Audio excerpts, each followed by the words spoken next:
Yéndonos a los sueños. Vamos a ver, yo, los dos sueños más extraños, Javier, que te los propongo, incluso no sé si alguna vez te los he mencionado, el que yo he tenido en mi vida son estos dos. Uno, cuando yo estaba en la cárcel como miembro del Partido Comunista, un día soñé que sodomizaba a Lenin.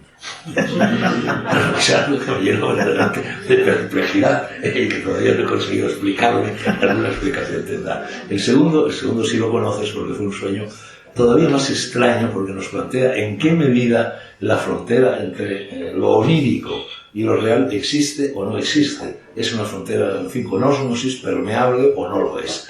Yo, en cierta ocasión, y esto fue hace aproximadamente 15 o 20 años, cuando nuestro común amigo Luis Cencillo, que había sido jesuita, que se salió de la orden, que siguió siendo sacerdote, que creó la Fundación Cencillo, que fue el gran experto en la historia de España de la interpretación de los sueños y el maestro de Javier Esteban, pues se lo conté a Luis Cencillo en un programa de televisión que está, que se puede visitar, de los de las Noches Blancas. El sueño fue el siguiente. Yo iba en un avión, estaba sentado en los dos primeros asientos de la primera fila del avión, al ladito de la puerta de salida del avión. Iba acompañado por mi mujer de entonces, que estaba sentada al lado. Y en eso, la azafata, una azafata muy guapa, se colocó a mi lado, se subió la falda y iba con medias y liguero. En fin, yo siempre he tenido desde mi infancia el fetichismo de las medias y del liguero. Bueno, a mí eso, me excitó, lo interpreté como una incitación por parte de esta azafata, y entonces, disimulando para que mi mujer, que iba al lado, no se enterara, le pedí el teléfono. Y me dio el teléfono.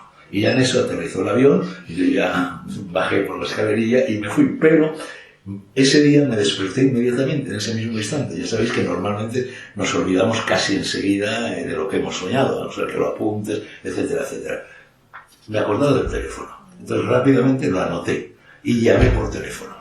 Y entonces llamé por teléfono y me encontré con una señora, en fin, ya de 50 o 60 años, simpaticísima, que se puso muy contenta. Hombre, Dragó, yo soy lectora suya, yo soy admiradora suya, en fin, todas estas cosas. Qué bien que me llame usted y tal. Y digo, mire usted, señora, la verdad es que le llamo por una cosa extraña y le ruego, en fin, que no se enfade, se lo digo, en fin, con toda la delicadeza posible y tal, pero es que me ha sucedido esto.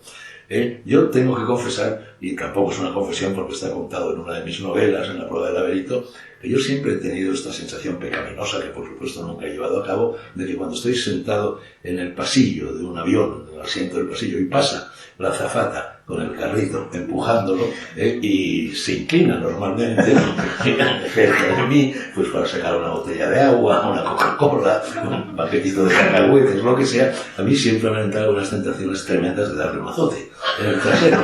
No lo he hecho nunca, pero la tentación la he tenido siempre, y quizá eso está en relación con lo que me ocurrió en el sueño con esta azafata. Pero bueno, a lo que iba. El caso es que le explico todo esto que os estoy contando muy sutilmente a vosotros, a esta señora simpaticísima, con la que luego seguí manteniendo una relación verbal, una relación cultural, tal. Y me dijo, pues mire usted, Dragó, mi hija es azafata y está casada con un piloto. Y muy poco tiempo después de esto, yo fui a dar una conferencia en Santiago de Compostela, y iba en el avión, y de repente se me acercó una azafata y me dijo, el piloto quiere hablar con usted. Me levanté, fui a la cabina a hablar con el piloto simpaticísimo, guapetón, joven, tal y cual, y dijo, mire, yo soy el marido de la azafata con la que usted soñó, muy simpático. Cuando quiera nos conocemos, cenamos todos juntos, etc. Luego quedó ahí la cosa. Pero todo esto sucedió. Y todo esto se lo conté en aquel programa sobre los sueños de Luis Cencillo. Y la verdad es que Luis Cencillo se quedó así, perplejo, y me dijo, no te puedo explicar. No te lo puedo explicar, pero estas cosas suceden, dijo Luis Cencillo. Bueno, ¿cómo es posible que se produjera, en fin, ese contacto, esa permeabilidad, esa ósmosis entre la historia onírica de la azafata en el avión con la azafata de verdad, la madre de la azafata de verdad y el marido de la azafata de verdad? Han tocado las campanas. Pues en las palabras del propio Luis, que además no sé si en ese, pero Luis sí tiene una teoría elaborada. Claro, él hablaba, a él eso del inconsciente colectivo le sonaba como a la UGT, Entonces él decía que de colectivo nada, que eso era como ir en un autobús todos juntos y que no. Que lo que en su mapa del inconsciente, cada gran autor ha hecho un mapa del inconsciente, lo que existía era un fondo que era el inconsciente radical. Y en el inconsciente radical, como bien se sabe, no hay tiempo. Se ha ido. Bueno, no hay tiempo y no hay tiempo y no hay espacio. El inconsciente radical. Entonces, al no haber tiempo y no haber espacio, según Luis, los premonitorios, en contra de lo que decía Freud, que decía básicamente que los sueños premonitorios eran acumulaciones de sentimientos y sensaciones de días anteriores que ya habían comunicado algo y que el sueño nos hacía caer en lo que habían comunicado. Y eso eran los premonitorios, ¿no? Veíamos a una señora entrar con un regalo, pues va a ser el cumpleaños de no sé quién, cosas así. Sin embargo, para Luis, en el inconsciente radical, y sé que esto suena a coña marinera, se rieron mucho en filosofía cuando presenté la tesina. En el inconsciente radical comunicamos con algo que sería la parte no matérica del mundo, es decir, la cuántica del mundo, ¿no? O la estructura cuántica. Y en ese inconsciente no hay tiempo y puedes ir para atrás y para adelante. Los sueños premonitorios, no porque Fernando haya tenido un sueño premonitorio o varios, sino porque los sueños premonitorios se dan bastante. Muchas veces son acumulación de información que no sale y otras veces son premonitorios. No hay explicación, pero es que hay explicación para la propia producción de un sueño. Es que estamos siempre en ese mundo. Luis no era partidario de aplicar la Gestalt, pero yo te diría, con respecto a tus sueños, con respecto al primero lo tengo claro. Intenta ser Lenin en este momento y decir cómo te sientes cuando te sodomizan. Sería interesante. Bueno, pero para eso no hace falta ser Lenin. Me prefería no, eres probablemente lo que estabas era sodomizando una parte super yoica tuya, que era el Lenin que era, por Lenin estamos todos aquí dentro y por Marx. No, a mí se me ocurre otra explicación, en fin, mucho más raro. No, pero esto es una metodología. Y es que como en definitiva yo estaba dentro del Partido ¿Tenías Comunista. ganas? No, aquello era como la catequesis de María Inmaculada del Partido Comunista, y yo estaba reprimido por la disciplina revolucionaria del Partido Comunista dentro de la cárcel. Y entonces me vengaba sodomizando a Lenin. Era una cuestión de poder. El otro sueño. La clave está en el liguero, que es el liguero. Es el fetiche de tu madre, el liguero. ¿Qué pasa en el mundo onírico durante eso que en el mundo pagano, en el mundo griego, en el mundo latino, etcétera, se llamaba la incubatio?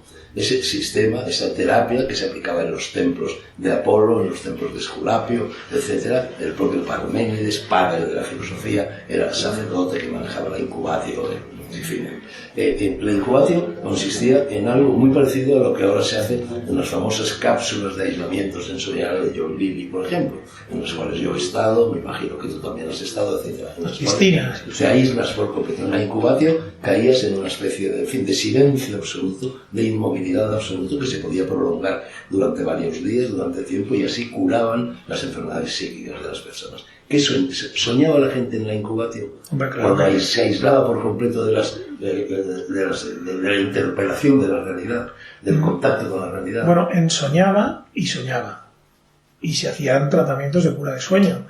Y se compartían los sueños y se sabe que se empleaban algunas sustancias que producían cierto tipo de sueños. Todo eso se sabe, que se escribían los sueños y que se analizaban en grupo, como hacen ciertos pueblos de hoy en día. O sea, todo eso está bastante claro. Lo que pasa es que hemos perdido esa técnica, ¿no? Probablemente se vuelva a ella como dices tú, cuando la tecnología nos eleve a un... Porque hoy en día simplemente no hay sitios para incubar sueños. Yo no los conozco, por lo menos, ¿no? Y en los libros que se publican al respecto no aparece ningún sanatorio de sueños como tal.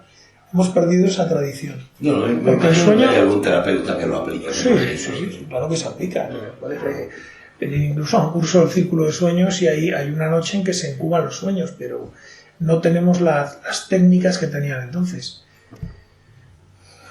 Lo que ocurría básicamente es que se invitaba a soñar a la gente, se invitaba a soñar en grupo, a veces con sustancias, a veces sin ella, y en determinados espacios que eran espacios cuidados para el sueño. O sea, tú sueñas en una cueva que está enfrente del mar con determinados olores, con determinados ruidos, con determinada temperatura, y es mucho más probable que sueñes. Y si vas a soñar, vas a soñar. Y vas a acordarte y vas a contar y vas a trabajar sobre los sueños. O sea, la invocación de sueño lo que tienes es que el sueño te contesta, porque te estás contestando. Se está contestando a través de ti mismo, más que tú, ¿no? Y sí, lo de Lenin es un factor súper yoico, no cabe la menor duda. Y tú te rebelas contra Lenin, contra el partido. Y además me imagino que en la cárcel la moralidad estricta profundamente antihomosexual del Partido Comunista, ¿no? Porque echaban a gente por esta homosexualidad en la cárcel. Pues a ti te encantaría romper y transgredir con aquello, claro. Y qué mejor que con el propio Lenin. Se lo contaste a Carrillo. Lo tienes que haber contado a Carrillo ya este. No, a Carrillo no, pero los camaradas que estaban conmigo allí en la cárcel sí. Se escandalizaron. Bueno, aquellos camaradas no, porque eran gente ilustrada, alumnos de la Facultad de Filosofía y tal. Los jefes sí, por supuesto. De hecho, lo he contado en infinidad de ocasiones, cuando yo ya salgo de la cárcel, casado y, por desgracia, y me separo de mi primera mujer, entonces quien era mi superior en el Partido Comunista en aquel momento, que era Enrique Mújica, el que luego fue ministro de Justicia con los socialistas, etcétera, etcétera, me citó en una cafetería la que estaba encima del cine Carlos III, Montana, para culminarme inmediatamente a volver con mi mujer con el argumento, abro comillas, de que nosotros los comunistas estamos obligados a dar ejemplo de respetabilidad burguesa. Esa es la filosofía imperante del Partido Comunista.